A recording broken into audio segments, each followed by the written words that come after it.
യേശുവിൽ സ്നേഹം നിറഞ്ഞ സഹോദരി സഹോദരന്മാരെ, ക്രിസ്മസ് സന്ദേശം 21 ദിവസം.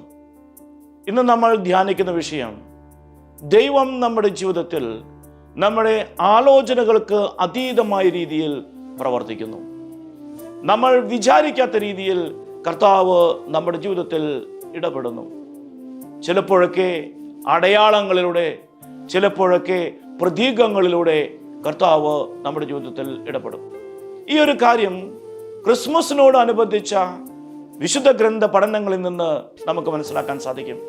ഉദാഹരണത്തിന് മത്തായിയുടെ സുവിശേഷം 1 അധ്യായം 18 മുതൽ 25 വരെയുള്ള വാക്യങ്ങളിൽ ദൈവദൂതൻ ഔസേപ്പിതാവിനോട് സംസാരിക്കുന്നു.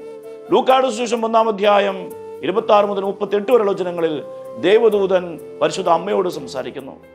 കിഴക്ക് നിന്ന് വന്ന രാജാക്കന്മാർ നക്ഷത്രം കണ്ടു. തിരിച്ചു പോകുന്ന സമയത്ത് അവരോട് ദൈവദൂതൻ സംസാരിച്ചു. ആട്ടിടയന്മാർക്ക് ദൈവദൂതൻ പ്രത്യക്ഷപ്പെട്ടു. ഇങ്ങനെ ഒട്ടും പ്രതീക്ഷിക്കാത്ത സമയത്ത് അപ്രതീക്ഷിതമായ രീതിയിൽ കർത്താവ് ദൂതന്മാരിലൂടെയും അടയാളങ്ങളിലൂടെയും അവരുടെ ജീവിതത്തിൽ ഇടപെട്ടു. അങ്ങനെയാണ് തൻ്റെ ചിത്തം കർത്താവ് അറിയിച്ചതും ആ ചിത്തം അവർ നിറവേറ്റിയതും. ഇന്ന് നമ്മൾ ജീവിക്കുമ്പോൾ ഈ ക്രിസ്മസിന്റെ അവസരത്തിൽ നമ്മുടെ ഓരോരുത്തരുടെയും ജീവിതത്തിലേക്ക് കർത്താവ് വരുന്നുണ്ട്. ഈശോ നമ്മുടെ ഓരോരുത്തരുടെയും ജീവിതത്തിലേക്ക് കടന്നു വരുന്നു. അത് നമ്മൾ വിചാരിക്കുന്ന രീതിയിലാകണമെന്നില്ല. നമ്മുടെ വിചാരങ്ങൾക്ക് അതീതമായ രീതിയിലായിരിക്കും കർത്താവ് ഇടപെടുക. അടയാളങ്ങളിലൂടെ, പ്രതീകങ്ങളിലൂടെ ഇത് സംഭവിക്കാം.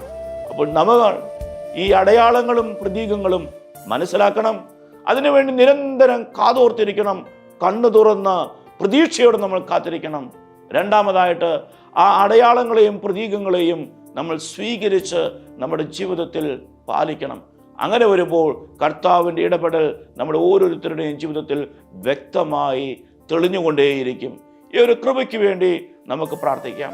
അടയാളങ്ങളിലൂടെയും പ്രതീകങ്ങളിലൂടെയും ഇടപെടുന്ന കർത്താവിനെ മനസ്സിലാക്കുവാനും അവിടുത്തെ ഇഷ്ടം നിറവേറ്റുവാനും നമുക്ക് പരിശ്രമിക്കാം. സർവശക്തനായ ദൈവം നമ്മെ സമൃദ്ധമായി അനുഗ്രഹിക്കട്ടെ.